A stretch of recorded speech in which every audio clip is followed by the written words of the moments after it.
할렐루야. 네, 오늘 참 좋은 날입니다. 하나님은 항상 우리가 드리는 예배를 더없이 기뻐하시고 영광 받기를 좋아하십니다. 이 시간 하나님께는 영광이요, 우리 모두에게는 하나님의 은혜와 은총이 깃들어서 한 주간도 하나님의 말씀에 이끌림 받는 삶 속에 하나님께 영광 돌리고 또한 더 없는 하나님의 나라를 일상 속에서 충만히 누리며 살아가는 우리 모두가 되기를 주의 이름으로 축원합니다. 창세기 1장을 보면은 하나님께서 말씀으로 천지 만물을 창조하신 후에 하나님은 보시기에 심히 좋았더라라고 말씀하십니다. 하나님이 보시기에 심히 좋았더라 하는 이 말씀은 시각적으로 참 보기에 아름답다라는 의미를 포함해서 더 나아가 이 하나님 보시기에 심히 좋았다라고 하는 이 말씀은 결국 좋은 관계 속에 있었다라는 의미로 우리는 헤아릴 수가 있습니다. 그러니까 사람이 하나님과의 관계가 좋았고, 또 사람과 사람과의 관계, 그리고 사람과 자연과의 관계가 좋은 관계, 이것이 바로 하나님 보시기에 심히 좋았더라라는 말씀입니다. 그처럼 에덴 동산은 어떻게 보라고 한다면 하나님의 나라를 이야기하고 있는데, 이 에덴 동산의 그 기쁨은 어떻게 본다면 좋은 관계 속에서 이루어졌다라고 우리는 이야기할 수 있는 거죠. 그런데 우리가 잘 알다시피 이 관계가 한순간에 깨어지고 말았습니다. 그것은 바로 인간이 범죄함으로 하나님이 먹지 말라고 하는 선악을 알게 하는 나무의 열매를 먹음으로 말미암아 하나님과의 관계가 깨어져 버리고, 또 사람과의 관계도 깨어져 버리고, 자연과의 관계도 깨지고 말았습니다. 이처럼 모든 관계가 서로 사랑의 관계가 아니라 서로 헐뜯고 서로 싸우고 서로 죽이는 이런 관계로 전락됨으로 말미암아 결국 하나님의 나라와 멀어진 세상으로 전락하고 마는 거죠. 이러한 세상에 예수님이 이 땅에 오신 목적이 있다면 이 관계를 다시 회복시키기 위해서 이 땅에 오신 것입니다. 인간의 죄로 말미암아 모든 관계가 다 깨지고 말았는데, 예수님이 이 땅에 오신 것은 관계를 회복하기 위해서, 하나님 보시기에 심히 좋은 세상을 회복시키기 위해서, 이를 위해서 근원적인 문제, 인간의 죄의 문제를 해결하기 위해서 주님이 이 땅에 오셨다라는 것입니다. 하나님은 우리 모두가 예수님처럼, 어떻게 보면 하나님께서 예수를 이 땅에 보내신 것처럼 하나님께서 우리 모두를 이 세상에 복된 생명을 허락해 주시고 예수 그리스도를 믿음으로 하나님의 자녀로서 하나님의 일꾼으로 살아가는 우리의 삶에 뜻이 있다면, 그것은 또한 우리 주님처럼 죄로 말미암아 깨어진 모든 관계를 회복하는 그 일에 주님과 함께 동참하는 삶을 나아가기를 하나님은 원하고 있습니다. 그렇습니다. 하나님과의 관계, 사람과의 관계, 자연과의 관계를 회복하기 위해서는 우리는 어떤 삶의 길로 걸어가야 하느냐? 먼저 오늘 본문 18절을 통하여 회개하라고 말씀하고 있습니다. 18절 말씀 우리 같이 한번 읽어볼까요? 시작. 내가 일어나 아버지께 가서 이르기를, 아버지, 내가 하늘과 아버지께 죄를 지었사오니.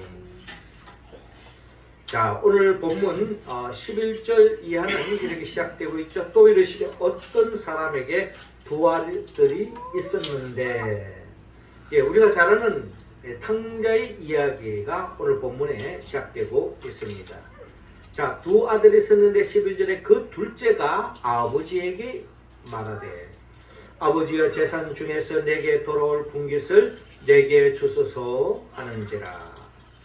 즉 둘째 아들이 아버지에게 아버지가 세상을 떠난 후에 상속받아야 할 그 재산을 미리 달라는 것입니다. 그러면서 내게 돌아올 분깃을 내게 주소서. 그랬을 때 이 아버지가 참 그런 그 아들의 부탁이지만 참 듣기가 쉽지 않을 텐데 아마 이 아버지는 굉장한 마음이 넓든지 또 아니면 특별한 뜻이 있는지 아버지가 그 살림을 각각 나누어 주게 되었습니다. 자, 이런 과정 속에서 13절에 그 후에 며칠이 안 되어서 둘째 아들이 재물을 다 모아 가지고 먼 나라에 가 거기서 허랑방탕하여 그 재산을 낭비하더니 라고 말씀하고 있습니다. 한마디로 아버지가 주신 그 재산을 잘 활용해서 또 정산을 하고 또 나름대로 또 잘 살면 얼마나 좋습니까? 그런데 아버지의 재산을 달려간 목적은 궁극적으로 자신이 이 세상을 즐기기 위해서 자신의 향락을 위해서 허랑방탕하게 아마 그 재물을 썼던 것 같습니다. 그렇게 쓰다 보니 재산을 다 탕진하고 말았던 것입니다. 그리고 14절에 다 없은 후에 그 나라에 크게 흉년이 들어 그가 비로소 궁핍한지라 라고 말씀하고 있습니다.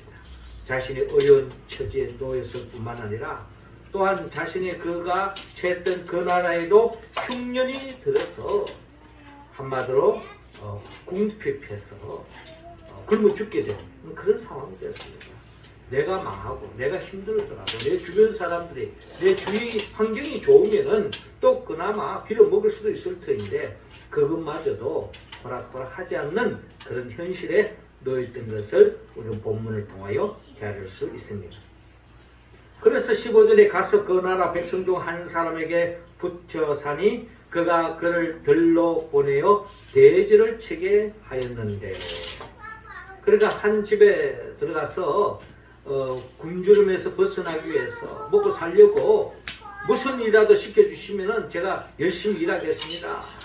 제가 밥이라도 좀 먹게 해주십시오. 뭐 그런 마음으로 일꾼으로 들어갔겠죠. 그래서 그 일을 뭘 시켰는가 하니 돼지 치는 일을 맡겼던 것입니다. 이스라엘 사람들에게 있어서는 이 돼지를 친다고 하는 것은 최악의 직업이다 해도 아마 과언이 아닐 거예요.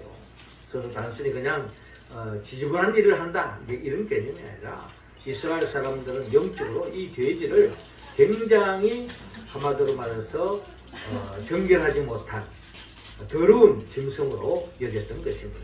그래서 그들은 돼지고기를 먹지도 않아요. 또 돼지를 기르는 것 자체가 그들에게는 혐오 직업이라고 해도 과언이 아닐 것입니다. 그런데 어쩔 수 없이 그 나라에 돼지를 치는 일을 맡기게 되었으니 어떻게 굶어 죽지 않으려고 하면 돼지라도 치야 되는 거죠. 그래서 그 일을 치게 됐는데 16절에 그가 돼지 먹는 쥐엄 열매로 배를 채우고자 하되 주는 자가 없는지라. 돼지가 먹는 쥐엄 열매. 우리가 예전에 우리가 유교를 지나면서 뭐 꿀꿀이 죽이라는 그런 것도 있었잖아요. 어디 보면 미군 부대에서 또 음식을 먹고 짬밥으로 불러놓은 그걸 이제 끓여가지고 하도 먹을 게 없으니까 그게 어디냐 하면서 그나마 그런 속에서 고기라도 이렇게 한 점 집어 먹을 수 있는 그런 기회가 있기 때문에 이 꿀꿀이죽을 굉장히 선호했죠. 저는 사실 먹어보지 못했습니다만 제 형님까지는 다 이렇게 먹어봤더라고요. 우리 아마 어르신 중에도 아마 그런 거를 접해본 분도 없지 않았을 텐데 이 꿀꿀이죽 개념이 아니라 돼지가 먹는 여물통에 있는 그 쥐엄 열매를 가지고라도 좀 자기 허기진 배를 채워보려고 했지만 그것 또한 주는 자가 없었다. 한마디로 비참한 처량한 신세에 놓이게 된 것을 우리가 헤아릴 수가 있는 거죠. 돼지 키우는 것도 힘든데 돼지가 먹는 그 죽도 먹을 수 없는 형편이었으니 얼마나 비참했겠습니까? 이래서 17절에 보니까 이에 스스로 돌이켜 이르되 내 아버지에게는 양식이 풍족한 품꾼이 얼마나 많은가 나는 여기서 줄여 죽는구나 라고 신세 한탄을 하고 있는 겁니다. 아닌 게 아니라 자기가 그가 자랐던 그 집에서는 그 아버지에는 많은 품꾼이 있고 나름대로 부유한 집이었겠죠.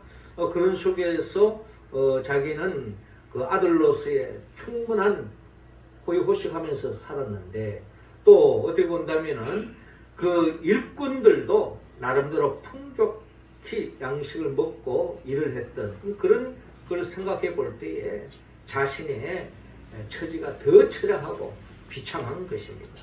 나는 여기서 주려 죽는구나 라고 이야기하고 있는 겁니다. 그런 상황 속에서 이 둘째 아들이 뒤늦게 자기 자신의 형편을 알고 자기 자신을 철저하게 들여다보면서 18절에 내가 일어나 아버지께 가서 이르기를 아버지 내가 하늘과 아버지께 죄를 지었사오니 라고 말씀하고 있는데요. 이 말씀 속에 이 둘째 아들이 이제 뒤늦게 자기의 잘못을 헤아리게 되었던 것입니다. 내가 하늘과 아버지께 죄를 지었다. 하늘과 아버지께. 아버지는 말할 것도 없고 여기서 말하는 하나는 하나님 아버지를 이야기도 할 수 있겠죠. 하나님 아버지께 그리고 육신의 아버지께 내가 죄를 지었습니다. 라고 자신의 죄를 인정하게 된 것입니다. 그나가 19절에 지금부터는 아버지의 아들이라 일컬음을 감당하지 못하겠나이다. 나를 품꾼의 하나로 보소서 하리라 라고 생각하고 아버지에게로 달려갔어. 아마 제가 하나님 앞에 또 아버님 앞에 죄를 지었습니다. 용서해 주세요 하는 그런 마음으로 달려가서 그렇게 했겠죠. 자, 그 전에 20절에 이런 마음으로 아버지께 달려가는데 이에 일어나서 아버지께로 돌아가니라. 아직도 거리가 먼데 아버지가 그를 보고 측은히 여겨 달려가 목을 안고 입을 맞추니 한마디로 극적인 장면이 나옵니다. 이 아들은 참으로 어떻게 본다면 아버지께로 돌아가려고 하니 참으로 발걸음이 잘 떨어지지는 않지만 내가 여기 있다가 죽을 수밖에 없으니 그래도 살아서 아버지께 가는 길만이 살 길이다 생각해서 아버지께 모든 체면을 다 내려놓고 자존심 그런 게 어디 있습니까? 지금 사느냐 죽느냐인데 자 아버지께 달려갔더니 먼 밭지에서 아버지가 아들을 알아보고 달려와서 측은히 여겨 달려가 목을 안고 입을 맞추었다는 것입니다. 냄새나는 이 아들 있는 모습 그대로 품어 안는 아버지의 모습을 우리는 바라볼 수가 있습니다. 자, 우리는 먼저 여기에서 이 아들이 자신의 잘못을 죄를 저질렀지만 이 자기 자신의 죄가 뭔지를 깨닫게 되었고 자기의 죄를 회개하는 데서부터 아버지와 아들과의 관계가 회복되어지는 길이 열렸다는 것을 오늘 우리는 본문을 통하여 알아볼 수가 있습니다. 아버지 내가 하늘과 아버지께 죄를 지었습니다. 예, 그렇습니다. 우리는 다 죄인입니다. 내가 죄인이라는 것을 아는 것이야말로 하나님의 축복을 받을 수 있는 지름길입니다. 첫 단추죠. 내가 죄인이라는 것을 모른다면 그것은 하나님과의 관계가 멀어질 수밖에 없고 또 내가 죄인이라는 것을 모른다면 하나님이 예비해 놓으신 복을 담을 길이 없다라는 것입니다. 성경은 분명히 말합니다. 내가 죄인임을 인식하고 깨달을 때 하나님의 축복의 문이 열린다는 것입니다. 오늘 이 둘째 아들은 뒤늦게 자기 자신이 죄인임을 깨닫고 회개하고 있는 모습을 바라볼 수가 있습니다. 자, 성경이 말하는 죄란 뭘까요? 성경이 말하는 죄라는 것은 하나님의 뜻에서 벗어난 삶, 이것이 바로 죄라고 성경은 통하여 하나님은 말씀하고 있습니다. 뭐 남의 것을 훔쳤다든지 거짓말했다든지 도둑질했다든지 또 남을 폭행했다든지 뭐 이런 것만이 아니라 내가 하나님의 뜻대로 살고 있지 않다면 그 자체가 죄인이라는 것을 성경은 분명히 말씀합니다. 예수님께서 수시로 때를 얻든지 못 얻든지 새벽 미명에 산에 올라가서 기도한 이유가 뭡니까? 또 밤늦게 기도한 이유가 뭡니까? 주님의 기도는 끊임없이 나의 원대로 마옵시고 아버지의 원대로 하옵소서. 하나님 아버지의 뜻을 헤아리려고 힘썼고 그 하나님 아버지의 뜻대로 살려고 몸부림쳤던 것이 바로 예수님의 삶의 모습이었다는 것입니다. 자, 그렇게 본다면 어떻습니까? 우리는 한 주간 살아오면서 우리는 진정 하나님의 그 뜻을 헤아리고 그 하나님의 뜻대로 살아가고 있는가? 우리 자신을 철저하게 헤아려 보여야 할 것입니다. 우리는 아담의 후손으로서 다 우리는 죄에 빠져 있습니다. 죄에 빠져 있다는 것은 하나님 뜻보다는 내 뜻을 앞세우고 내 뜻을 이루기 위해서 살기 위해서 힘쓰고 노력하고 거기에 힘을 쏟는 경향이 다분히 우리에게는 다 있다는 것입니다. 이 사순절 기간 동안에 하나님은 우리 모두에게 철저하게 회개하기를 원합니다. 그 말은 내가 정말 하나님의 뜻대로 하나님 기뻐하는 삶을 살고 있는가? 그렇지 못했다면 철저하게 우리가 회개할 때에 하나님과의 관계와 그리고 사람과의 관계, 자연과의 관계가 회복되어질 수 있는 길이 열린다는 것을 우리는 오늘 본문을 통하여 우리가 헤아려야 할 것입니다. 누가복음 15장 7절에 내가 너희에게 이르노니 이와 같이 죄인 한 사람이 회개하면 하늘에서는 회개할 것 없는 의인 99으로 말미암아 기뻐하는 것보다 더하리라 라고 말씀하고 있습니다. 하나님은 하나님이 가장 기뻐하는 순간, 그 순간은 바로 죄인이 회개했을 때 하나님은 가장 기뻐하신다는 겁니다. 우리가 하나님 앞에 무엇으로 기쁨을 드릴 수 있습니까? 내가 살고 있는 이 삶이 하나님의 뜻에서 벗어겨졌다면 철저히 회개하고 하나님의 뜻대로 살아간다면 하나님은 우리를 통해서 더없이 기뻐하신다고 누가복음 15장 7절을 통하여 우리에게 말씀하고 있습니다. 요한일서 1장 9절에도 만일 우리가 우리의 죄를 자백하면 그는 미쁘시고 의로우사 우리 죄를 사하시며 우리를 모든 불의에서 깨끗하게 하실 것이요 라고 말씀하고 있습니다. 우리는 죄 때문에 고난받을 수도 있습니다. 죄 때문에 아파할 수 있습니다. 죄 때문에 빈곤에 처할 수 있습니다. 죄 때문에 수모를 당할 수 있습니다. 그렇기 때문에 우리는 매 순간순간 이 죄로부터 자유함을 얻기 위해서 주님을 붙잡아야 할 것이고 또 철저히 회개할 때 하나님이 베푸신 그 은혜와 은총을 입는 우리 모두가 다 되기를 하나님은 원하고 있습니다.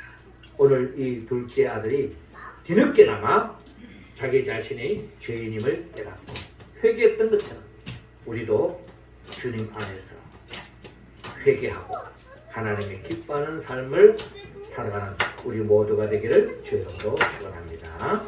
이어 두 번째로 용서하라 말씀하고 있습니다. 22절 말씀 우리 같이 한번 봅시다. 시작.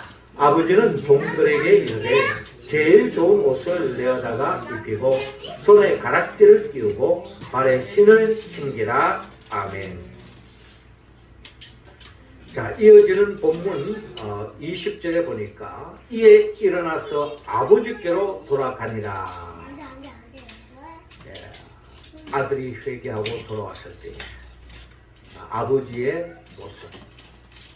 아직도 거리가 먼데 아버지가 그를 보고 측은히 여겨 달려가 목을 안고 입을 맞추니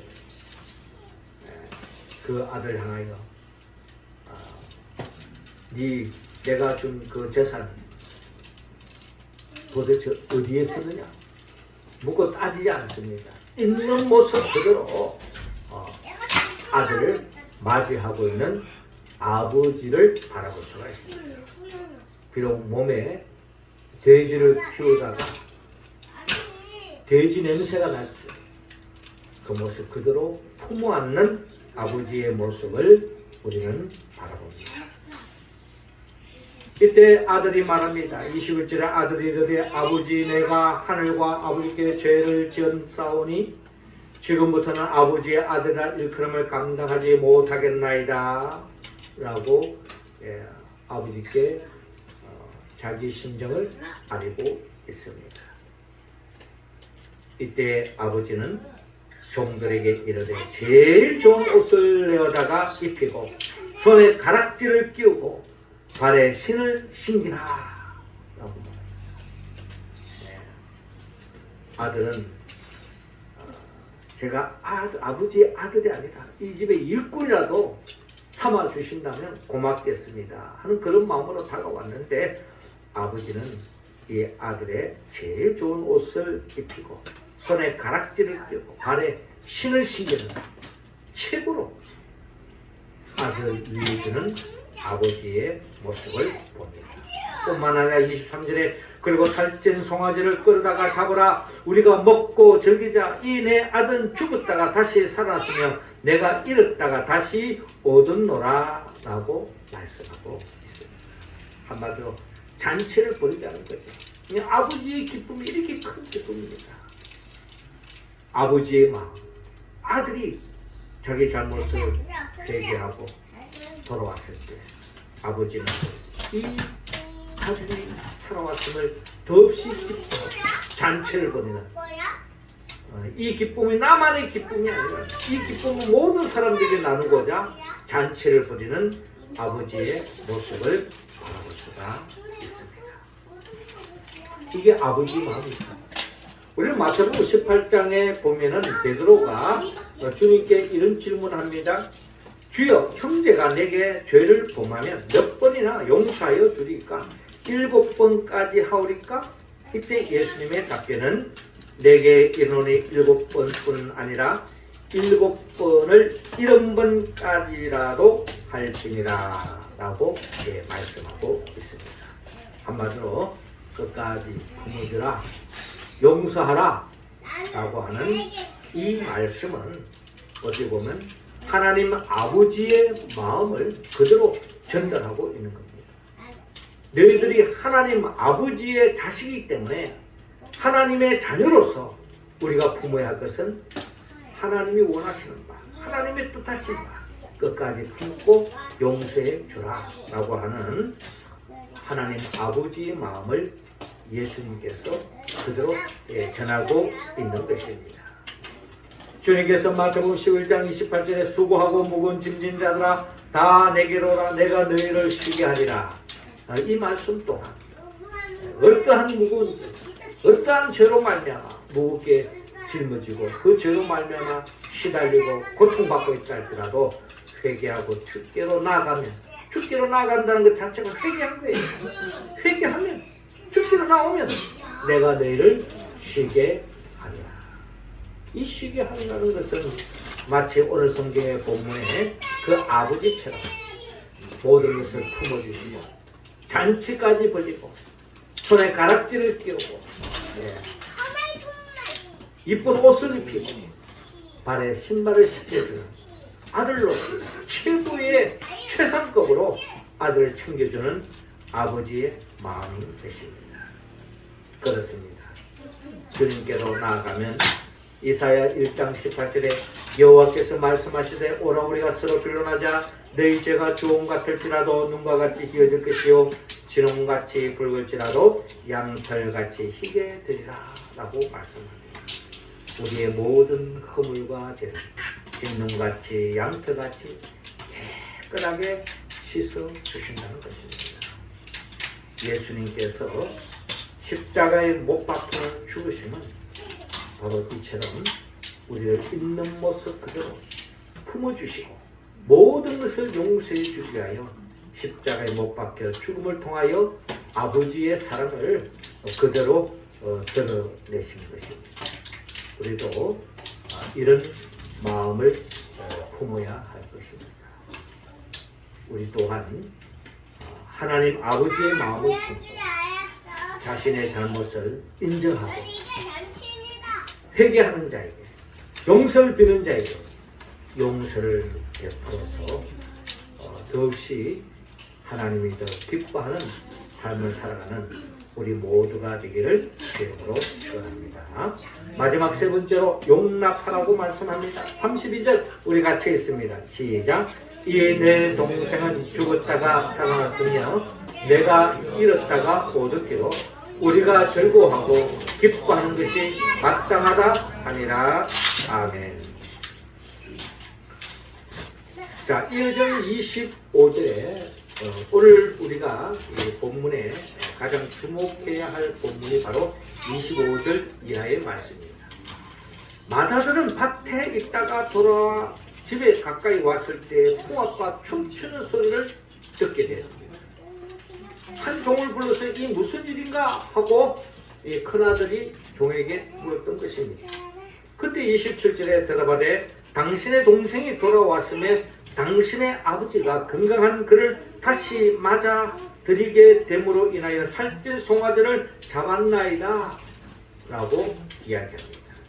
그때 28절에 이 마다들의 말, 그가 노하여 들어가고자 하지 아니하거늘 아버지가 나와서 권하네. 한마디로 이 큰아들 화가 많이 났습니다.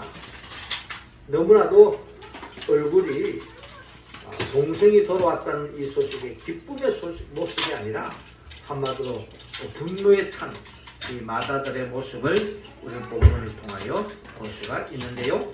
29절에 그 이유를 설명합니다.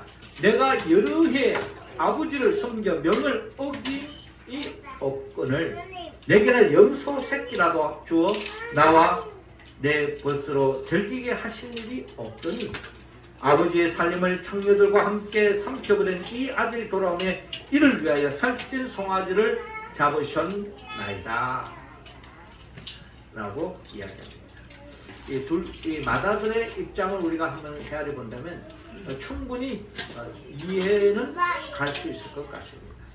아마 저라도 아마 이런 마다들의 입장이 된다면 아마 이런 이야기를 충분히 할 수 있지 않았을까 하는 생각을 저 자신 한번 가져봅니다. 그때 아버지가 하는 말 31절에 예 너는 항상 나와 함께 있으니 내 것이 다 내 것이로다. 이 내 동생은 죽었다가 살아났으며 내가 잃었다가 얻었기로 우리가 즐거워하고 기뻐하는 것이 마땅하지 않느냐 라고 이 마다들을 설정하고 있는 모습을 볼 수가 있습니다. 우리는 이 마다들의 이 모습을 보면서 우리는 마태복음 18장에 베드로가 한 말이 있죠. 그 형제가 잘못했을 때 내가 몇 번까지 용서할까요? 7번까지 할까요? 주님의 답변은 아니, 이런 번씩 7번이라도 용서해라 라고 말씀을 하시면서 결론적으로 주님이 하신 말씀은 마태복음 18장 35절에 너희가 각각 마음으로 형제를 용서하지 아니하면 나의 하늘 아버지께서도 너희에게 이와 같이 하시리라 라고 말씀하고 있습니다. 그러니까 네가 마음으로 형제를 용서하지 않으면, 다른 말하면 네 동생을 용납하지 않으면 나의 하나님 아버지께서도 너희에게 이와 같이 하시리라. 그러니까 이 말씀 무슨 뜻입니까? 사실 우리 모든 사람들은 다 죄인입니다. 그렇잖아요. 겉으로 보기에는 가시적으로 보면 누가 더 크게 지었구나 작게 지었구나 라고 우리가 이런 이야기를 할 수 있어요. 그렇게 큰 죄를 짓다니 뭐 이런 식으로 이야기하지만 하나님의 관점에서 본다면 우리는 다 죄인이라는 겁니다. 다 죄인이라는 거예요. 그러니 너희가 형제를 용서하지 아니하면 나의 하늘 아버지께서도 너희에게 이와 같이 하시리라.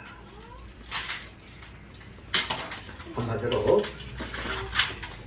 자신의 잘못을 인정하고 용서를 비는 자에게 용서하지 않는다면 그 죄값은 내게 돌아올 수도 있다는 거죠. 결국 하나님은 우리 모두가 용서하고 용납할 때에 하나님이 예비하신 복을 누릴 수 있다라고 말씀하고 있습니다. 우리의 신앙의 목적이 뭡니까? 우리의 신앙의 목적은 결국 하나님의 나라를 사는 것입니다. 하나님의 나라를 사는 데 있어서 가장 장애물이 있다면 결국 관계가 도성겨졌을 때에 하나님의 나라를 충만히 누릴 수 없다는 것입니다. 그렇기 때문에 주님은 자신의 잘못을 인정하고 용서를 받는 자에게 용납하기를 하나님은 하고 있습니다. 사실 그것은 쉬운 이야기가 아닙니다. 우리가 잘 아는 고슴도치 이야기가 있죠. 이 고슴도치와 다람쥐가 너무나도 사랑을 했다고 합니다. 그런데 이 고슴도치와 이 다람쥐가 사랑을 하는데 이 다람쥐가 고슴도치를 사랑하고 그에게 다가가서 품어 안으려고 하면 이 고슴도치에서 나온 이 침으로 인하여 가지고 이 다람쥐가 너무너무 고통스러운 거예요.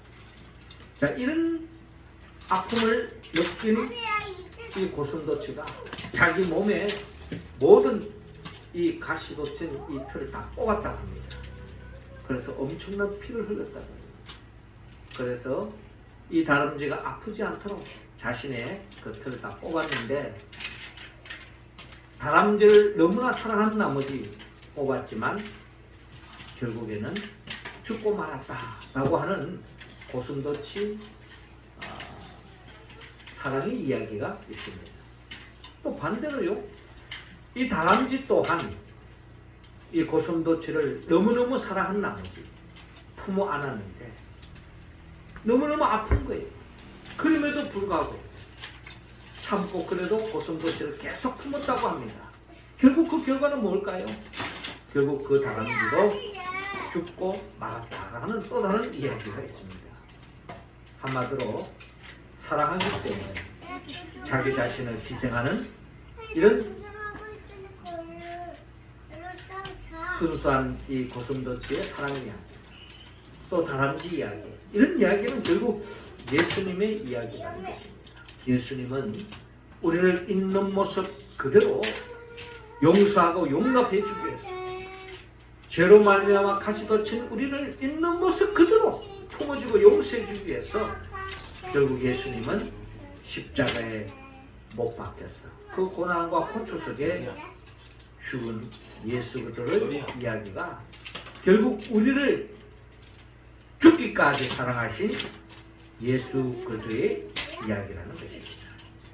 그러므로 우리 모두는 예수님의 그 사랑을 본받아서 우리 또한 이 사순절 기간에 정말 내가 받아들일 수 없는, 도저히 용납할 수 없는 그 사람이라 할지라도 그 사람이 자신의 잘못을 인정했다면 주님의 마음으로, 아버지 마음으로, 하나님 아버지의 마음을 본받아서 품어주는 그런 삶으로 나아갈 때에 결국 우리를 통해서 이 땅에 하나님의 나라가 회복되어지고 하나님의 나라를 좀 더 가까이 맛보는 우리의 삶으로 이어질 줄로 믿습니다. 사랑하는 성도 여러분, 주님은 오늘 이 시간 우리 모두에게 자신의 죄를 철저하게 회개하기를 원합니다. 그리고 누군가가 나 자신을 향하여 잘못을 해서 자기의 죄를 인정하고 용서를 빌었을 때 용서해 주라고 말씀합니다. 더 나아가 용납해 주기를 원합니다. 쉬운 이야기가 아니죠. 내가 아플 수가 있고 내가 고통스러울 수가 있습니다. 그러나 그것을 감당하기를 원합니다. 주님이 감당하셨듯이 십자가상에서 못 박혀 죽으신 그 예수 그리스도와 같이 그 길을 우리가 걸어가는 마음으로 회개하고 용서하고 용납하기 위해서는 우리는 성령의 도움을 받아야 합니다. 성령이 도와주지 않으면 우리는 그저 생각에 머물 수밖에 없습니다. 성령은 예수 그리스도의 영입니다. 예수님은 나를 위하여 친히 인간의 몸으로 오셨어요. 나의 모든 죄를 대신 짊어지고 십자가에 못 박혀 죽으시고 부활하신 분입니다. 그리고 성천하시고 지금도 하나님 보좌 편에서 우리에게 성령을 보내주시길 원합니다. 그 성령의 힘으로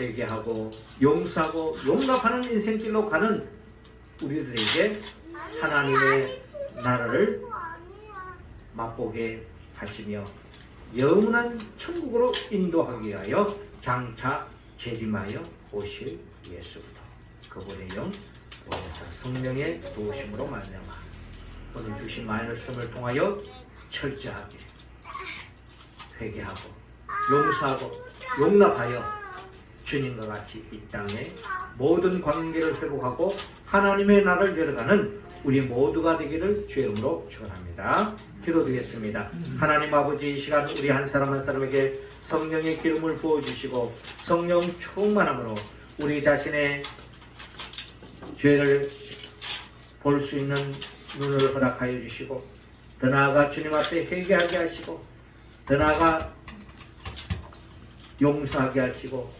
용납하는 심령이 되어서 더없이 하나님 앞에 기쁨을 드리고 하나님이 예비로신 그 복을 받아 누리는 우리 모두가 되게 하여 주옵소서.